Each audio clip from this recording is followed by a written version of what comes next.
Hello बच्चों, welcome back to the channel. मैं हूं द क्रिप्टिक सर और बेटा आज की वीडियो में हम बात करेंगे टेरिडोफाइट्स के बारे में। तो चलिए शुरू करते हैं। देखो बेटा, जब टेरिडोफाइट्स को आप स्टडी कर रहे हो तो वहाँ पे सबसे पहले हम हैबिटेट देखते हैं, मतलब रहता कहाँ है वो organism.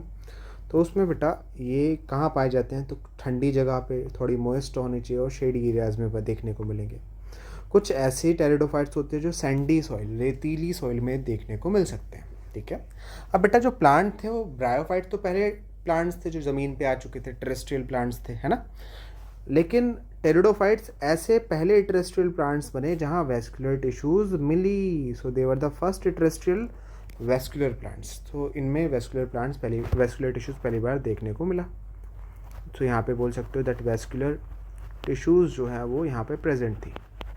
Vascular tissues are present, पहली बार इवोल्यूशन में पहली बार यहाँ पर देखने को मिली।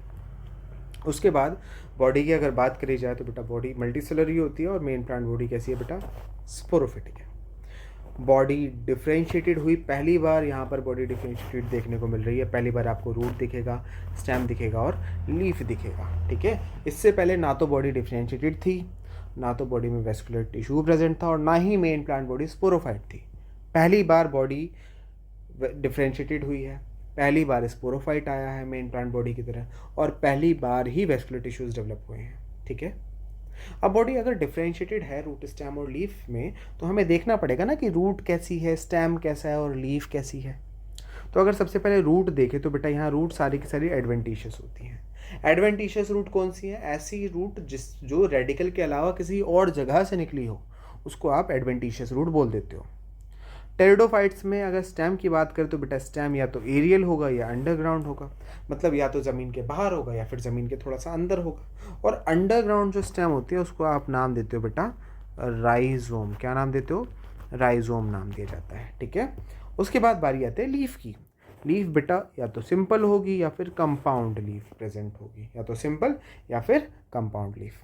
इसके बाद बेटा बारी आती है लीफ साइज़ के बेसिस पर दो तरीके की होती है। एक को बोलते हो माइक्रोफिल, दूसरे को बोलते हो मैक्रोफिल। माइक्रोफिल वो लीफ जो साइज़ में छोटी है, मैक्रोफिल वो लीफ जो साइज़ में बड़ी होती है। अब ये माइक्रोफिल लीफ जो होती है वो कहाँ देखने को मिलती है? छोटी लीफ स्लेजिनेला में दिखेगी, इक्विजिटम में दिखेगी। ठीक है। और बड़ी लीफ कहाँ देखने को मिलेगी बेटा? फर्न में देखने को मिलेगी। तो ये चीज़ें आपको याद रखनी है। इसके बाद जब हम रिप्रोडक्शन की बात करते हैं तो बेटा मेन प्लांट बॉडी क्या है आपके पास? स्पोरोफाइट है। और स्पोरोफाइट के पास क्या है बेटा? स्पोरोफिल होती है। फिल यहाँ पर लीफ ही है। ठीक है। और स्पोरोफिल कैसी लीफ होती है? एक ऐसी लीफ जो बियर करेगा, क्या बियर करेगा बेटा? That bear sporangia. क्या बियर करेगा? स्पोरेंजिया। ऐसी लीफ जो स्पोरेंजिया बियर करता है उसको आप स्पोरोफिल नाम दे देते हो। जैसे कि यहाँ पर आप देख पा रहे हो बेटा, दिस इज़ अ स्पोरोफिल। ये क्या है? स्पोरोफिल है। ठीक है। स्पोरोफिल के ऊपर एक क्लस्टर प्रेजेंट है, इस क्लस्टर को बोला गया है सोराई। ठीक है। सोराई क्या होता है? Sori is a cluster of sporangium. It is a cluster of sporangium. ठीक है। स्पोरेंजियम का क्लस्टर है। तो आप इनडायरेक्टली बोलो तो क्या हुआ है, क्या हो रहा है? अब यहाँ पर बेटा बहुत सारे स्पोरेंजियम हैं जो कि क्लस्टर बनाकर लगे हुए हैं किसके ऊपर? लीफ के ऊपर। और ऐसी लीफ जिसके ऊपर स्पोरेंजियम प्रेजेंट होते हैं उसको आप क्या बोल देते हो बेटा? स्पोरोफिल बोल देते हो। तो आपको इतना तो पता चल गया कि स्पोरोफाइट के ऊपर क्या प्रेजेंट है बेटा। स्पोरोफाइट के पास क्या है? स्पोरोफिल।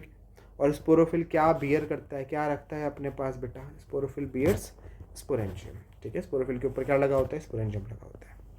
अब देखो, या तो ऐसा होगा ना कि लीफ लगी हुई है, मतलब स्पोरोफिल्स हैं नॉर्मली अरेंज हैं, और दूसरी कंडीशन ये हो सकती है कि स्पोरोफिल्स बहुत पास पास आ चुके हैं, कॉम्पैक्टली अरेंज हो चुके हैं, और कॉम्पैक्टली अरेंज होकर क्या बना लिया उन्होंने?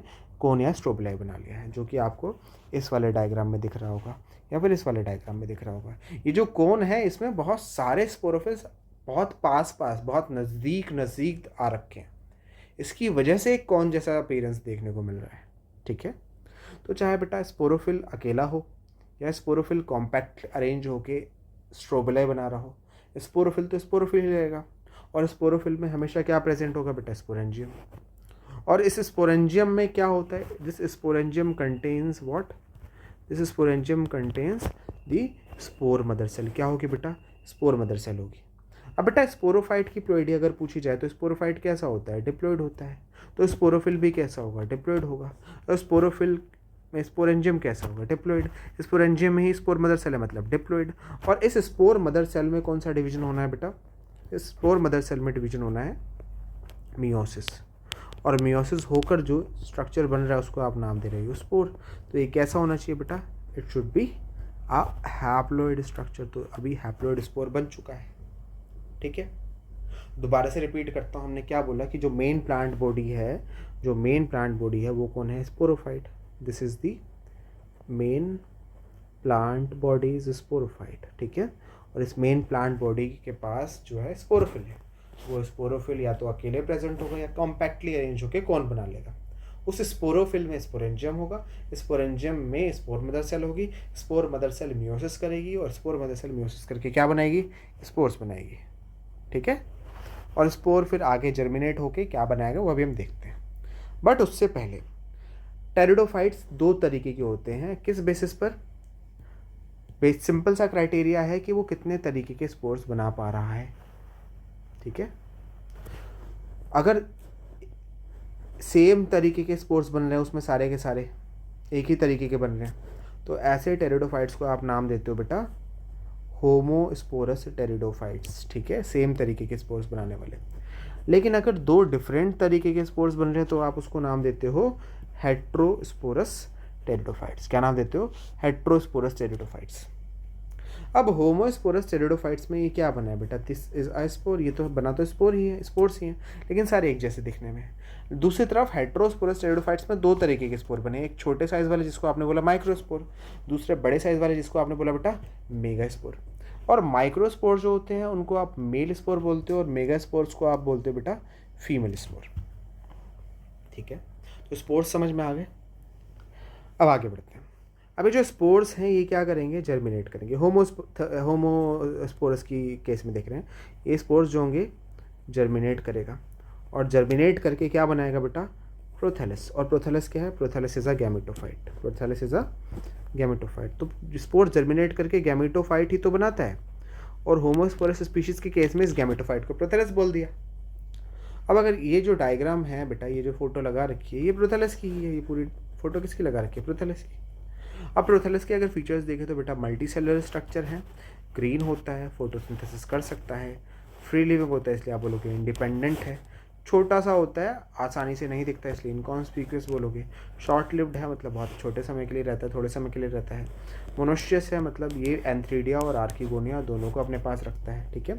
फॉर एग्जांपल ये जो ऊपर की तरफ आपको स्ट्रक्चर्स दिख रहे हैं इसमें, यहाँ पे these structures, these are what, these are antheridia, these are antheridia. और नीचे की तरफ ये जो स्ट्रक्चर दिख रहे हैं दीज आर आर्किगोनिया, क्या है, आर्किगोनिया, ठीक है। तो ये दो डिफरेंस आपको याद रखना है।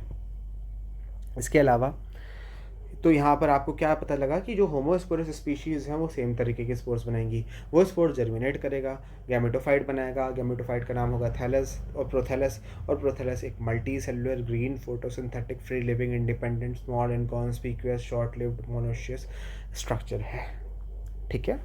दूसरी तरफ अगर आप बात करो बेटा हेट्रोस्पोरस स्पीशीज़ की, तो दो तरीके के स्पोर्स बन रहे हैं ना, एक मेल स्पोर बन रहा है, एक फीमेल स्पोर बन रहा है। अब जब मेल स्पोर क्या करेगा बेटा, जर्मिनेट करेगा, उसी तरीके से फीमेल स्पोर भी क्या करेगी, जर्मिनेट करेगी। अब जब मेल स्पोर जर्मिनेट करेगा तो ऑब्वियस सी बात है क्या बनेगा, मेल थैलस बनना चाहिए, मेल गैमेटोफाइट बनेगा। और फीमेल स्पोर जर्मिनेट करेगा तो फीमेल गैमेटोफाइट बनना चाहिए। अब जब मेल गैमेटोफाइट है उस वो क्या रखेगा अपने पास, क्या फीमेल सेक्स ऑर्गन रख सकता है, तो मेल गैमेटोफाइट तो सिर्फ मेल सेक्स ऑर्गन रखेगा जिसका नाम होगा बेटा एंथ्रीडिया, और female gametophyte female sex organ रखेगा जिसका नाम क्या होगा, archegonia. So it will bear an archegonia, ठीक है।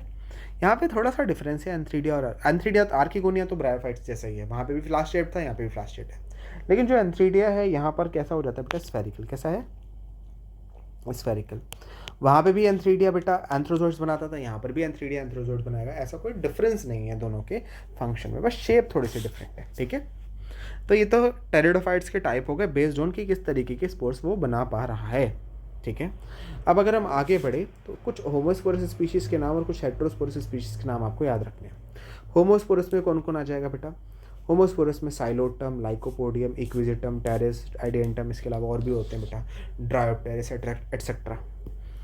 और जो हेट्रोस्पोरस होता है उसमें क्या क्या आता है बेटा, हेट्रोस्पोरस में आएगा आपके पास मार्सिलिया, एजोला, सेल्विनिया, स्लेजिनेला, आइसोइड्स, ये सब हेट्रोस्पोरस स्पीशीज हैं। ठीक है, इसी के साथ बेटा कुछ क्लासेस होती हैं टेरिडोफाइट्स की। कितनी क्लासेस हैं बेटा, टोटल 4 क्लासेस हैं। सबसे पहली क्लास का नाम क्या है, साइलोप्सिडा, दूसरी का नाम लाइकोप्सिडा, तीसरी का नाम स्फिनोप्सिडा, चौथी का नाम टोरोप्सिडा। किस क्लास से कौन सा टेरिडोफाइट बिलोंग करता है? तो अगर आप साइलोप्सिडा की बात करो तो बेटा वहाँ साइलोटम आता है, लाइकोप्सिडा की बात करो तो लाइकोपोडियम आएगा, स्लेजिनेला आएगा, स्फिनोप्सिडा की बात करो तो बेटा इक्विजिटम आएगा, टेरोप्सिडा की बात करो तो टेरिस होगा, ड्रायोप्टेरिस होगा, अजोला होगा, सेल्विनिया होगा और एडियंटम होगा। तो ये कुछ एग्जाम्पल्स और क्लास हैं जो आपको याद रखनी ही पड़ेगी, there is no other option. ठीक है, और ये बहुत इंपॉर्टेंट है, यहाँ से क्वेश्चन पूछे जाते हैं। अब यहाँ पे कुछ डायग्राम्स दे रखे हैं, जैसे कि सबसे पहला वाला जो डायग्राम है ये किसका है बेटा, ये स्लेजिनेला का है, दिस इज फॉर स्लेजिनेला। ठीक है, दूसरा वाला जो डायग्राम दे रखा है ये दे रखा है बेटा इक्विजिटम के लिए, दिस इज फॉर इक्विजिटम। और इक्विजिटम को एक और नाम से बुलाया जाता है, क्या बोला जाता है बेटा, हॉर्स टेल भी बोला जाता है। ठीक है, it is also known as horsetail. इसमें देखो यहाँ पर ये क्या दिखा है, दिस इज़ अ कोन, ये कोन दिखा रखा है। ठीक है, इसके अलावा ये जो पार्ट है जहाँ ब्रांचेस निकल रही है, दिस इज़ द नोड, ये वाला रीजन भी क्या कहलाएगा बेटा, नोड कहलाएगा। दो नोड के बीच का जो रीजन होता है उसको क्या बोलते हो, इंटर नोड बोलते हो। ठीक है, अब ये ज़मीन है तो ये वाला जो स्टेम है जो ज़मीन के ऊपर है इसको आप बोलोगे एरियल स्टेम, ये स्टेम जो ज़मीन के नीचे इसको आप बोलोगे अंडरग्राउंड स्टेम। ये अंडरग्राउंड स्टेम को क्या नाम दिया था आपने, राइजोम नाम दिया था। और ये क्या है बेटा, दिस आर रूट्स, ये क्या निकल रही है, रूट्स। और कैसी रूट्स हैं बेटा, एडवेंटिशियस रूट्स देखने को मिल रही है। ठीक है, इस तरीके से ये जो थर्ड वाला डायग्राम है ये बना हुआ है बेटा सेल्विनिया का। ये किसका है, सेल्विनिया का डायग्राम है। और ये लास्ट जो बना हुआ है दिस इज़ फॉर फर्न, ये किसका डायग्राम है बेटा, फर्न का डायग्राम बना रखा है। ठीक है, फर्न की फ़ोटो है। तो इसके लिए बेटा डायग्राम्स के लिए आप NCERT रेफ़र करोगे, वो ज़्यादा बेटर रहेगा। ठीक है, अब आगे बढ़ते हैं। अब आगे बेटा होमोस्पोरस और हेट्रोस्पोरस स्पीशीज़ दो तरीके की है ना। देखो पहली बार आपको यहाँ पे पहली बार प्लांट जो है वो उसमें वेस्कुलर टिश्यूज़ देखने को मिले हैं, पहली बार मेन प्लांट बॉडी स्पोरोफिटिक हुई है, पहली बार ही आपको यहाँ पर बेटा बोल सकते हो डिफ्रेंशिएटेड प्लांट बॉडी देखने को मिली है, रूट स्टेम लीफ देखने को मिला है। और पहली बार ऐसा हुआ कि बॉडी में दो तरीके या स्पोरोफाइट जो है वो दो तरीके के स्पोर्स बना पा रहे हैं। अभी तक जितना आप पढ़ के आए हो, एल्गी पढ़ के आए हो, ब्रायोफाइटा पढ़ के आए हो, एल्गी ब्रायोफाइटा दोनों के दोनों होमोस्पोरस होते हैं, मतलब सेम तरीके के स्पोर्स बनाते हैं। लेकिन पहली बार टेरिडोफाइट्स में कुछ स्पीशीज़ ऐसी हैं जो कि दो तरीके के स्पोर्स बना रही हैं। ठीक है, तो इस चीज़ को याद रखना बेटा, टेरिडोफाइट्स में बहुत सारे ऐसे इवेंट्स हैं जो पहली बार हो रहे हैं, उससे पहले कभी नहीं थे। नाउ अब हम पहले तो होमोस्पोरस की बात कर लेते हैं बेटा। होमोस्पोरस स्पीशीज़ में लाइफ साइकिल कैसे कटती है पूरी की पूरी, ये काफ़ी कंपैरेटिवली इजी रहेगी। सबसे पहले इसको पढ़ो समझो। ठीक है, तो बेटा हमारे पास एक स्ट्रोबोलाई है या कौन है जो कि स्पोरोफाइट के ऊपर टर्मिनल लाइन पर प्रेजेंट होता है। आपको पता है कौन क्या होता है। ठीक है, अब यहाँ कौन में क्या है बेटा, ये जो स्ट्रक्चर है दिस इज़ अ स्पोरोफिल, ये लीफ है। ठीक है, लीफ क्या बियर करती है, स्पोरेंजियम। स्पोरेंजियम के अंदर स्पोर मदर सेल्स होते हैं, स्पोर मदर सेल्स म्यूसिस करके क्या बना रहे हैं, स्पोर्स बना रहे हैं। तो ये अंदर स्पोर्स बने हुए हैं। ठीक है, अब ये स्पोर्स जो होंगे बाहर लिबरेट कर दिए जाएंगे, लिबरेट हो जाएंगे, बाहर निकल आएंगे। लिबरेट होने के बाद ये बेटा स्पोर्स जो हैं वो क्या करेंगे बेटा, जर्मिनेट करेंगे। जर्मिनेट करेंगे तो क्या बनेगा बेटा, एक फ्री लिविंग गैमेटोफाइट बनेगा। इस गैमेटोफाइट का नाम क्या है, प्रोथेलस। स्पोर हैप्लॉइड था तो प्रोथेलस भी कैसा है, हैप्लॉइड।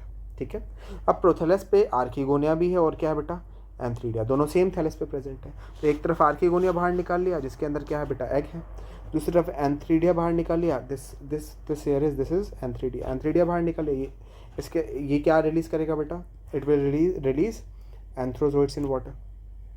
उसके बाद ये जो एंथ्रोजोइड है ये पानी के रास्ते, पानी की हेल्प से आर्किगोनिया के माउथ पर जाके पहुंच जाएंगे। और कौन सा मूवमेंट शो करेंगे बेटा, कीमोटैक्सिक या कीमोटैक्टिक मूवमेंट शो करेंगे। पहुंच गए माउथ ऑफ आर्किगोनिया पे, पहुंचने के बाद क्या होगा, फर्टिलाइजेशन होगा। और फर्टिलाइजेशन के लिए यहाँ पर भी वाटर की ज़रूरत पड़ती है, याद रखना। ब्रायोफाइट्स में भी पढ़ती थी, यहाँ पर भी पढ़ती है, लेकिन इनको आप एम्फीबियंस नहीं बोलते हो, ठीक है।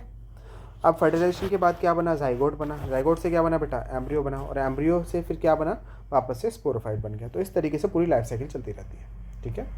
तो यहाँ पे दोबारा से बोल रहा हूँ, मेन प्लांट बॉडी स्पोरोफाइट है, स्पोरोफाइट से स्टार्ट करा है। स्पोरोफाइट के पास स्पोरोफिल्स हैं, स्पोरोफिल के अंदर स्पोरेंजियम है, स्पोरेंजियम के अंदर स्पोर मदर सेल है, स्पोर मदर सेल मियोसिस करेगी और क्या बनाएगी, स्पोर्स। फिर स्पोर्स लिबरेट करेंगे, लिबरेट करके प्रोथैलस बनाएंगे, प्रोथैलस के ऊपर male sex organ female sex organ दोनों हैं। मेल सेक्स ऑर्गन एंथ्रोजोइड रिलीज करेगा, वो कीमोटैक्सिक मूवमेंट करता हुआ आर्किगोनिया के माउथ पर पहुंचेगा। उसके बाद फर्टिलाइजेशन होगा, जिसकी वजह से जाइगोट बनेगा, जाइगोट के बाद एम्ब्रियो बनेगा और एम्ब्रियो के बाद वापस से स्पोरोफाइट बन जाएगा। तो ये पूरी लाइफ साइकिल होती है बेटा एक टेरिडोफाइट, होमोस्पोरस टेरिडोफाइट्स की, जो कि बहुत सिंपल है। लेकिन अगर हम हेट्रोस्पोरस टेरिडोफाइट्स की बात करें, किसकी बात कर रहे हैं बेटा इस केस में, we are talking about the heterosporous pteridophytes, we are talking about heterosporous pteridophytes. Heterosporous pteridophytes ऐसे टेरिडोफाइट्स जो कि दो तरीके के स्पोर्स बनाते हैं। अगर हम उसकी बात करें तो बेटा यहाँ पर आपको क्या देखने को मिलेगा, फॉर एग्जाम्पल मैंने यहाँ लिया है स्लेजिनेला का एग्जाम्पल लिया, ठीक है, यहाँ पे मैंने स्लेजिनेला लिया। अब यहाँ स्लेजिनेला जो है उसमें क्या देखने को मिल रहा है बेटा, कि सबसे पहले तो जो दो तरीके के स्पोर्स बन रहे हैं ना, एक मेगास्पोर बनना है और दूसरा क्या बनना है, माइक्रोस्पोर। तो मेगास्पोर बनाने के लिए मेगास्पोर मदर सेल चाहिए होगी, और मेगास्पोर मदर सेल एक स्पोरेंजियम में होगी जिसको आप मेगास्पोरेंजियम बोलोगे, और मेगास्पोरेंजियम एक स्पोरोफिल पे होगा जिसको आप मेगास्पोरोफिल बोलोगे। उसी तरीके से माइक्रोस्पोर को बनाने के लिए माइक्रोस्पोर मदर सेल चाहिए रही होगी, है ना। वो माइक्रोस्पोर मदर सेल किसी स्पोरेंजियम में होगी जिसको आप माइक्रोस्पोरेंजियम बोलोगे, और वो माइक्रोस्पोरेंजियम किसी लीफ पे होगा जिसको आप माइक्रोस्पोरोफिल बोलोगे, ठीक है। तो ये तो सेम कोन में दिखा दिया आपको, सेम कोन में ही होते हैं कुछ ज़्यादातर केसेस में। तो अब ये जो माइक्रोस्पोर है ये बाहर लिबरेट होंगे, माइक्रोस्पोर बाहर निकल गए, माइक्रोस्पोर बाहर निकलने के बाद जर्मिनेट करेगा, और जर्मिनेट करके क्या बनाता था, मेल गैमेटोफाइट। मेल गैमेटोफाइट के ऊपर क्या लगा हुआ बेटा, एंथ्रीडिया। एंथ्रीडिया क्या रिलीज़ करेगा, एंथ्रोजोइड। कहाँ रिलीज़ करेगा, वाटर में। सेम प्रोसेस चल रहा है, अभी तो कुछ डिफरेंस नहीं है। लेकिन दूसरे तरफ देखो तो बेटा जो मेगास्पोर मदर सेल मेगास्पोर है वो जर्मिनेट कर जाएगा इन द स्पोरोफिल इटसेल्फ। मतलब ये जो मदर बॉडी है ना उसमें रहकर ही जर्मिनेट कर जाएगा। आप ये बोल सकते हो कि ये बाहर लिबरेट नहीं होता, जहाँ बना था वहीं पे ये जर्मिनेट कर जाएगा, और वहीं पे जर्मिनेट करके क्या बनाएगा बेटा, फीमेल गैमेटोफाइट बनाएगा। फीमेल गैमेटोफाइट के पास एक सेक्स ऑर्गन है जिसको आपने बोला आर्किगोनिया, और आर्किगोनिया के अंदर क्या होता है, एग होता है, ठीक है। अब आगे ये होना है कि एंथ्रोजोइड पानी में ऑलरेडी प्रेजेंट है, और मेगास्पोर ने अपनी जहाँ पे वो बना था उसी जगह पर जर्मिनेट करके फीमेल गैमेटोफाइट बना दिया, और उसके ऊपर आर्किगोनिया हो गया, आर्किगोनिया के अंदर एग भी है। तो बेटा ये पानी के रास्ते, पानी से तैरता हुआ कीमोटैक्सिक मूवमेंट करता हुआ आर्किगोनिया के माउथ पर जाके पहुँच जाएगा। उसके बाद होगी फर्टिलाइजेशन। फर्टिलाइजेशन के बाद क्या बनेगा, जाइगोट। जाइगोट के बाद एक बनता है एक यंग एम्ब्रियो, यंग एम्ब्रियो के बाद एक मैच्योर एम्ब्रियो बनता है, और फिर ये वापस से कन्वर्ट हो जाता है किसमें, स्पोरोफाइट में, ठीक है। तो इस तरीके से थोड़ा सा डेवलपमेंट चलता है। अब कुछ ध्यान देने वाली चीज़ें क्या है यहाँ पर, अच्छे से समझना बेटा यहाँ पर, कि देखो कि जो गैमेटोफाइट है वो मदर बॉडी के ऊपर है, और मदर बॉडी क्या थी बेटा, स्पोरोफाइट थी। तो आप यहाँ क्या बोल रहे हो कि gametophyte is dependent on sporophyte, है ना। लेकिन ये जो गैमेटोफाइट है वो अपनी पूरी लाइफ ड्यूरेशन के लिए नहीं डिपेंडेंट रहता, ये कुछ वेरिएबल टाइम पीरियड के लिए डिपेंडेंट रहता है। तो आप ये बोल सकते हो कि जो फीमेल गैमेटोफाइट है it is dependent on sporophyte for variable time period, कुछ समय के लिए डिपेंडेंट रहता है फीमेल गैमेटोफाइट, ठीक है। इसके बाद क्या होता है, जब फर्टिलाइजेशन होता है तो जाइगोट बनता है, जाइगोट से क्या बनता है, यंग एम्ब्रियो बनता है, ठीक है। अभी जो जाइगोट से एम्ब्रियो, यंग एम्ब्रियो बनने वाला पूरा डेवलपमेंट हुआ है, यंग एम्ब्रियो से डाइगोट तक का ये पूरा जो रास्ता तय किया गया है वो कहाँ हुआ है बेटा, फीमेल गैमेटोफाइट के अंदर ही हुआ है, ठीक है। और जो वो कौन सा फीमेल गैमेटोफाइट जो कि अभी भी किस पे डिपेंडेंट है बेटा, स्पोरोफाइट पे डिपेंडेंट है फॉर वेरिएबल टाइम पीरियड, ठीक है। अब यहाँ पर दो चीज़ें दिख रही है ना, कि जो फीमेल गैमेटोफाइट है it is dependent on sporophyte for variable time period, और दूसरा जो डेवलपमेंट हो रहा है स्पोरोफाइट, जो डेवलपमेंट हो रहा है किसका, यंग जाइगोट का यंग एम्ब्रियो में, वो कहाँ हो रहा है बेटा, फीमेल गैमेटोफाइट के ऊपर हो रहा है। और ये जो दोनों इवेंट्स हैं, these are the precursor to seed habit, these are the precursor to seed habit. Seed habit का प्रिकर्सर है ये, सीड बनना ही। देखो सीड बने इसके लिए कुछ कंडीशंस चाहिए, जैसे कि पहली कंडीशन तो ये होनी चाहिए कि स्पीशीज़ हेटेरोस्पोरस होनी चाहिए, 2 तरीके के स्पोर्स बना सके। इसके अलावा जो फीमेल गैमेटोफाइट है वो परमानेंटली डिपेंडेंट होना चाहिए स्पोरोफाइट पे, ऐसा नहीं कि कुछ टाइम के लिए डिपेंडेंट है उसके बाद गिर गया। जैसे कि यहाँ पर आपने देखा कि जायगोट से यंग एम्ब्रियो बना, यंग एम्ब्रियो से जैसे ही एम्ब्रियो मैच्योर एम्ब्रियो बना वैसे ही क्या हुआ, फीमेल गैमेटोफाइट डिटैच हो गया, नीचे गिर गया, और फिर उस एम्ब्रियो से स्पोरोफाइट डेवलप हो गया। ठीक है, तो यहाँ पर एक कंडीशन की हेटेरोस्पोरस स्पीशीज चाहिए, दूसरा परमानेंटली डिपेंडेंट होना पड़ता है। ठीक है, और इसके अलावा ये बोल सकते हो कि जो डेवलपमेंट है वो फीमेल गैमेटोफाइट के अंदर ही हो रहा है, और वो फीमेल गैमेटोफाइट डिपेंडेंट है स्पोरोफाइट के ऊपर, तो प्रोटेक्शन मिल पा रही है उसको, है ना। तो ये कुछ कंडीशंस होती हैं जो फॉलो करी जाए तो सीड बन जाएगा। देखो यहाँ एक कंडीशन तो मान ली गई कि हेटेरोस्पोरस स्पीशीज थी, दूसरी जो कंडीशन थी कि जो फीमेल गैमेटोफाइट है वो परमानेंटली डिपेंडेंट होना चाहिए स्पोरोफाइट में, वैसा नहीं दिखा। फीमेल गैमेटोफाइट डिपेंडेंट तो था स्पोरोफाइट पे, लेकिन टेम्पररी, कुछ समय के लिए, उसके बाद वो टूट के गिर जाता था, है ना। अब यहाँ पे ध्यान देने वाली एक और चीज़ ये है कि बेटा अभी तक आप जब एल्गी पढ़े थे, ब्रायोफाइट पढ़े थे, तो दोनों में ही मेन प्लांट बॉडी गैमेटोफाइट थी, और मेन प्लांट बॉडी कभी भी डिपेंडेंट नहीं होती, वो हमेशा इंडिपेंडेंट रहती है। ठीक है, इससे पहले आपने होमोस्पोरस स्पीशीज़ पढ़ी, होमोस्पोरस स्पीशीज़ में मेन प्लांट बॉडी तो स्पोरोफाइट है, और स्पोरोफाइट तो मेन प्लांट बॉडी है, इसलिए इंडिपेंडेंट रहेगा। लेकिन वो जो स्पोर बना रहा है, स्पोर बना के क्या डेवलप हो रहा है बेटा, एक प्रोथेलस या गैमेटोफाइट जो डेवलप हो रहा है, वो गैमेटोफाइट भी तो इंडिपेंडेंट है। तो होमोस्पोरस स्पीशीज़ में जो स्पोरोफाइट होता है, गैमेटोफाइट, दोनों ही इंडिपेंडेंट होते हैं। लेकिन जब आप बात कर रहे हो बेटा हेटेरोस्पोरस स्पीशीज़ की, तो यहाँ आपको देखने को मिलेगा कि जो फीमेल गैमेटोफाइट है वो स्पोरोफाइट के ऊपर डिपेंडेंट है। तो पहली बार ऐसा देखने को मिला कि जो गैमेटोफाइट है it is dependent on sporophyte, चाहे कुछ समय के लिए ही क्यों ना हो, लेकिन है तो सही ना, गैमेटोफाइट डिपेंडेंट तो है स्पोरोफाइट पे, है ना। तो पहली बार ये चीज़ देखने को मिली है। ठीक है, इसके बाद बेटा अगर डिस्ट्रीब्यूशन की बात करी जाए तो कहाँ कहाँ पाए जा सकते हैं, तो गैमेटोफाइट की एक बहुत ही स्पिक्यूलर सी रिक्वायरमेंट होती है, ग्रो करेगा तो कुछ स्पेसिफिक कंडीशन में ही ग्रो करेगा। तो टेरिडोफाइट्स में जो गैमेटोफाइट है वो ठंडी, डैम्प और शेडी एरियाज़ में ही ग्रो कर सकता है। ठीक है, और इसी स्पेसिफिक रेस्ट्रिक्टेड रिक्वायरमेंट की वजह से, और जो इसको पानी चाहिए होता है फर्टिलाइजेशन, उसकी वजह से जो स्प्रेड है टेरिडोफाइट्स का वो बहुत ही लिमिटेड है, और कुछ ही जोग्राफिकल एरियाज तक लोकेटेड है, बहुत ज़्यादा डाइवर्स प्लेसेस पर ये देखने को नहीं मिलता। ठीक है, तो कहने का मतलब ये है कि जो गैमेटोफाइट है इसका टेरिडोफाइट्स का, उसको ग्रो कराने के लिए कुछ स्पेसिफिक कंडीशंस चाहिए, और वो हर जगह नहीं मिलती है। इसके अलावा फर्टिलाइजेशन के लिए उसको वाटर चाहिए, जो हर जगह नहीं मिलता है, और इन्हीं स्पेसिफिक रिक्वायरमेंट्स की वजह से वो बहुत ज़्यादा फैल नहीं पाया।